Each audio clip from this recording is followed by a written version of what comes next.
এই দেখুন কত সুন্দর উঠে যাচ্ছে, আমাকে হাত দিয়ে কষ্ট করে এভাবে তুলতেও হচ্ছে না। এই দেখুন পুরোপুরি ছেড়ে গেছে পাঁপড়গুলো। দুটো আলু দিয়েছি মিডিয়াম সাইজের, দেখুন কতগুলো পাঁপড় হয়ে গেছে। তো আর এটা পাঁপড়টা খুবই নরম, আপনাদেরকে ভেঙে দেখাচ্ছি। এই দেখুন, এই তো পাঁপড়টা, এই দেখুন পুরো গুঁড়ো হয়ে যাচ্ছে। দেখুন এই দেখুন কত সুন্দরভাবে ফুলে যাচ্ছে। দেখুন দেওয়ার সঙ্গে সঙ্গেই দেখুন দুটো আলুতে অনেকগুলোই কিন্তু পাঁপড় হয়ে যাবে। নমস্কার বন্ধুরা, ভিলেজ ফুড প্রসেস চ্যানেলে স্বাগত জানিয়ে আজকে নিয়ে চলে এসেছি পাঁপড়ের রেসিপি। এই রেসিপিটা আপনারা ঘরোয়া উপকরণ দিয়ে বানিয়ে নিতে পারেন। আলু তো সবার বাড়িতে অ্যাভেলেবেল থাকে, আর এখন প্রচুর রোদ্দুরের তাপ, এক রোদ্দুরে শুকনো হয়ে যাবে আর একদম পাঁপড়টা খেতে হবে নরম, মুখে দিলেই মিলিয়ে যাবে। তাহলে চলুন বন্ধুরা, কিভাবে এই রেসিপিটা বানাচ্ছি আপনারা সম্পূর্ণ ভিডিওটা দেখতে থাকুন, আশা করি আপনাদের খুবই ভালো লাগবে। আলুর পাঁপড় বানানোর জন্য আমি এখানে দুটো মিডিয়াম সাইজের আলু নিয়েছি। এই দুটো আলুর প্রথমে খোসা ছাড়িয়ে নেব, তারপর আলুকে আমি খোসা ছাড়িয়ে নিয়েছি। এবার আমি এটাকে গ্রেট করে নেব। আমি এখানে একটা পাত্র নিয়েছি, এর মধ্যে আমি কিছুটা জল দিয়ে দিচ্ছি। জল দেওয়ার পর আলুটাকে আমি গ্রেট করব, কারণ আলুর মধ্যে যে কষটা থাকবে সেটা বেরিয়ে যাবে।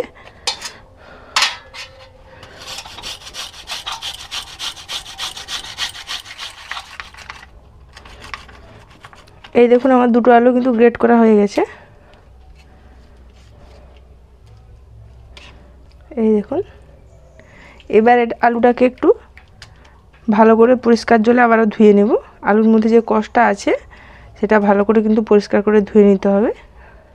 এই দেখুন আলুগুলোকে আমি একদম পরিষ্কার করে ধুয়ে নিয়েছি।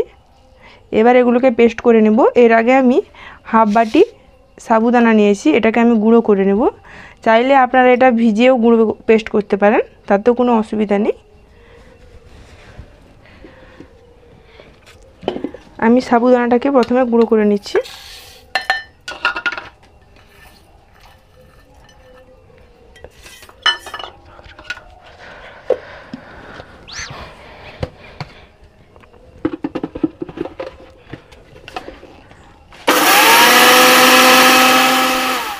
এই দেখুন আমি সাবুদানাটাকে গুঁড়ো করে নিয়েছি, একদম মিহি পেস্ট হয়নি, হালকা দানাদার আছে। এবার আমি বাটি ঢেলে নিচ্ছি।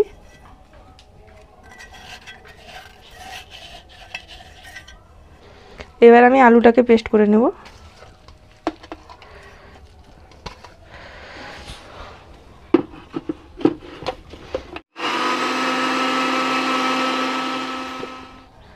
এই দেখুন আলুটাকে পেস্ট করে নিয়েছি।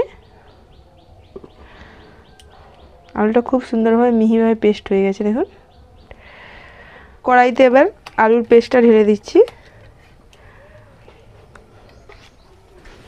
এর মধ্যে আমি পরিমাণ মতো জল দিয়ে দেব। সাবুদানাটা মিশিয়ে দিচ্ছি।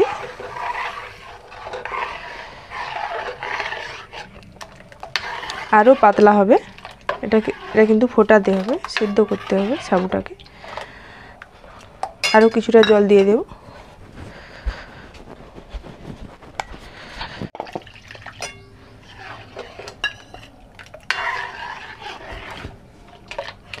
এই দেখুন এরকম আমি পাতলা করে নিয়েছি।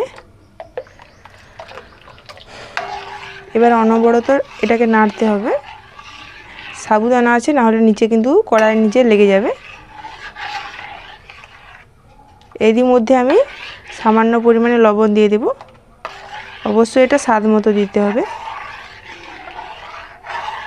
এই দেখুন নাড়তে নাড়তে কিন্তু মিশ্রণটা দেখুন ঘনত্বটা বেশ গাঢ় হয়ে আসছে। তো এই অবস্থায় আমি লবণ দিয়ে দিচ্ছি, অবশ্যই এটা স্বাদ অনুযায়ী দিতে হবে।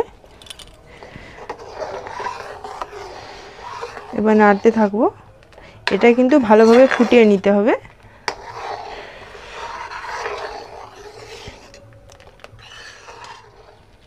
এই দেখুন এইভাবে কিন্তু কিছুক্ষণ ফুটিয়ে নিতে হবে। অনেকটা আগের থেকে কিন্তু ঘন হয়ে এসছে। এবার আমি আর কিছুক্ষণ মিনিট দুয়েক মতো ফুটিয়ে নিয়ে কিন্তু এটাকে ঠান্ডা হওয়ার জন্য রেখে দেব।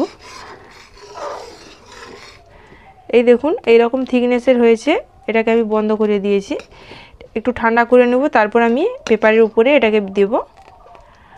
ঠান্ডা হয়ে গেলে কিন্তু আরও একটু গাঢ় হয়ে যাবে। এই পাঁপড়টা যদি আপনারা প্লেন এরকমই বানাতে চান তাহলে এরকম বানাবেন। যদি মশলা একটু ঝাল ঝাল খেতে চান তাহলে একটু লঙ্কার, আমি এখানে শুকনো লঙ্কা জিরেকে আগে থেকে গুঁড়ো করে রেখেছিলাম, একদম মিহি করে নয়। এই দেখছেন আমি দিচ্ছি, বুঝতে পারছেন, একদম মিহি নয়। 1 চামচ দিয়ে দিচ্ছি। এতে কি হয়, পাঁপড়ের টেস্টটাও ভালো হয়, একটু ঝাল ঝাল লাগবে, খেতে ভালো লাগবে। আর জিরেটা আছে, জিরের একটা আলাদা ফ্লেভার দেবে। আপনারা প্লেনও বানাতে পারেন। এই দেখুন আমার মিশ্রণটা কিন্তু পুরোপুরি একদম ঠান্ডা হয়নি, হালকা গরম আছে। এবার আমি এখানে রোদ্দুরের মধ্যে একটা পেপার পেতে নিয়েছি, তো এর মধ্যে এবার গোল গোল করে পাঁপড়ের আকার দিয়ে দেব। এই দেখুন এইভাবে।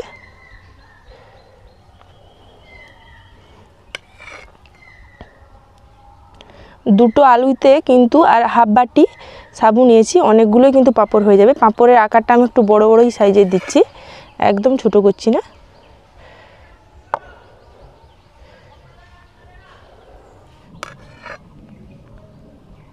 এইভাবে কিন্তু পাঁপড় দিয়ে শুকনো করে রেখে দিতে হবে, যখন খুশি মন হবে তখন খাওয়া যাবে। এই পাঁপড়গুলো কিন্তু একদিনে শুকনো হয়ে যাবে, বেশি দিন লাগবে না শুকনো হতে। এখন যা রোদ্দুরের তাপ, তো এক রোদ্দুরে এগুলো শুকনো হয়ে যাবে।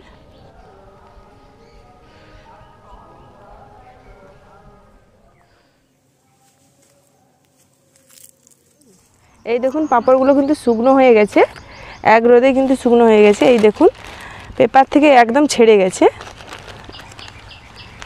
এই দেখুন কত সুন্দরভাবে, একটাও কিন্তু সাইডগুলো দেখুন ফেটে যায়নি। এই দেখুন, এই দেখুন আপনা আপ কিন্তু উঠে যাচ্ছে।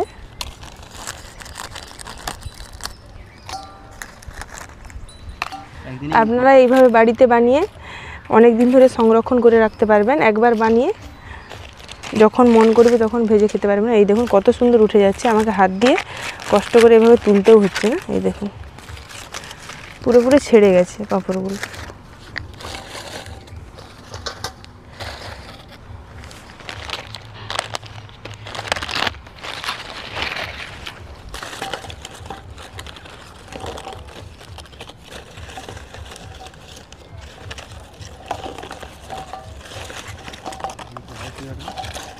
দুটো মিডিয়াম সাইজের আলু আর হাফ বাটি সাবু দিয়ে দেখুন কতগুলো পাঁপড় হয়ে গেছে। তো আপনারা যদি বেশি করে বানাতে চান আর একটু বেশি পরিমাণে দিয়ে দেবেন। এগুলো অল্পতে কিন্তু অনেকগুলো পাঁপড় হয়ে যায়। আর এগুলো সংরক্ষণ করেও রাখতে পারবেন, ডিবার মধ্যে রেখে দেবেন এয়ারটাইটে।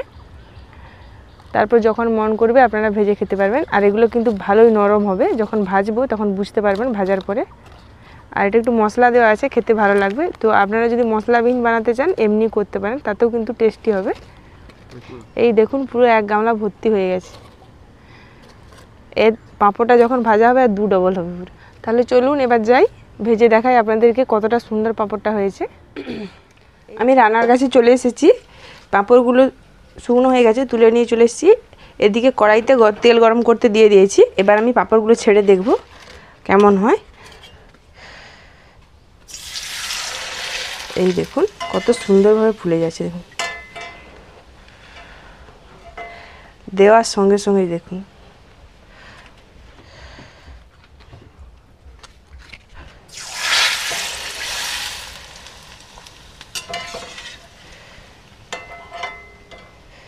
এই দেখুন পাঁপড়গুলো কত বড় বড় হয়ে ফুলে যাচ্ছে।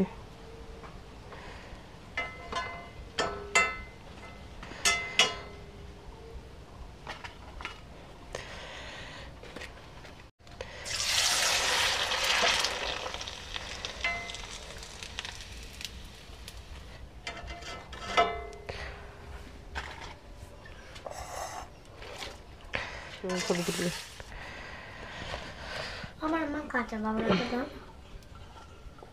সাজাও কি আমি দেখবো। ওই তো কি সাজাও, এটা সাজিয়ে দেবে অবশ্যই। বাস। মা কাঁচা বাবা দাও না। এই দেখুন আমার পাঁপড়গুলো ভাজা হয়েছে, কত সুন্দর ফুলেছে দেখুন পাঁপড়গুলো। কি এবার দেখতে পাঁপড়ের মতো লাগছে তো। আলু আর সাবু দিয়ে যে এত সুন্দর পাঁপড় বানানো যায়, আপনারা বাড়িতে নিজের হাতে না বানালে বিশ্বাসই করতে পারবেন না। খেতে কিন্তু দুর্দান্ত হয়। আর এটা পাঁপড়টা খুবই নরম, আপনাদেরকে ভেঙে দেখাচ্ছি। এই দেখুন, এই তো পাঁপড়টা,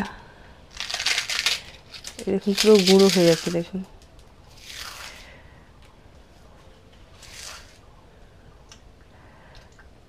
দারুণ। আপনারা এভাবে নিজের হাতে বাড়িতে বানিয়ে সংরক্ষণ করে রাখবেন, যখন মন হবে তখন ভেজে খেতে পারবেন। আমার তো এগুলো ভাজা হয়ে গেছে, এগুলো আমি এবার একটা ডিবার মধ্যে রেখে দেবো, তো পরে যখন মন হবে তখন ভেজে খাবো। তো আজকের রেসিপিটা আপনাদের কেমন লাগলো তা আপনারা অবশ্যই কমেন্টে জানাবেন। আর যদি ভালো লেগে থাকে তাহলে লাইক, শেয়ার ও সাবস্ক্রাইব করে আমার এই ছোট্ট চ্যানেলটির পাশে থাকবেন। আজকের মতো ভিডিওটি আমি এখানেই শেষ করছি। ফিরে আসছি আবার একটা নতুন রেসিপি নিয়ে। আপনারা সবাই ভালো থাকুন, সুস্থ থাকুন, সাবধানে থাকুন। ধন্যবাদ। রাধে রাধে।